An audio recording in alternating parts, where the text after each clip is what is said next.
thinking I had with the book was really wanting to tell the stories of these children and to amplify their voices. I think very often we think in terms of the adults' perspectives and our view of the world. And I think it's important for us to hold children up as a means of learning about children from children.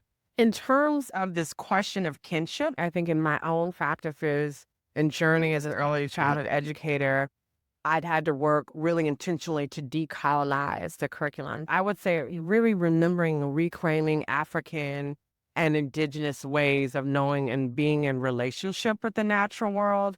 In our dominant culture, we tend to think of the natural world and nature as something to be consumed. We think of it from a very capitalistic viewpoint.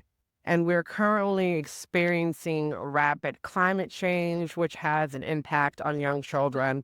We're experiencing a world where over 400 million children are living in war zones and living amongst violence. And the violence is not only happening to humans, but the violence is also happening to this earth. It's happening to the lands, to the trees, to the waters, to our waterways. And so thinking about what it means to be in relationship and kinship is, again, a remembering of our relationship with the natural world.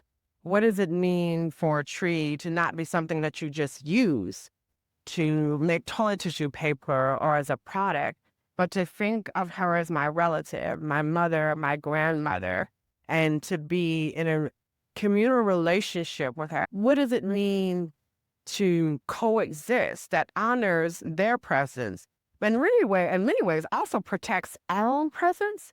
Because the harm that we commit to the earth is also harm that happens to us. And again, when we pay attention to children, when we listen to them in a deep way, they innately have that understanding. I've never worked with a group of toddlers who weren't interested in bugs and ladybugs and bees and the movement of it all, and noticing it and being fascinated by all of it. And we seem to kind of like dismiss that as so it's somehow not important, but it is. I hope they will be inspired and think about how they can partner, develop deeper partnerships with families, how they can have brave conversations, how they can ask deeper questions of themselves and their own core values, and really evaluate as an educator, why am I here? Why am I doing this work? What have I been called to do? You are in partnership with families to raise their children.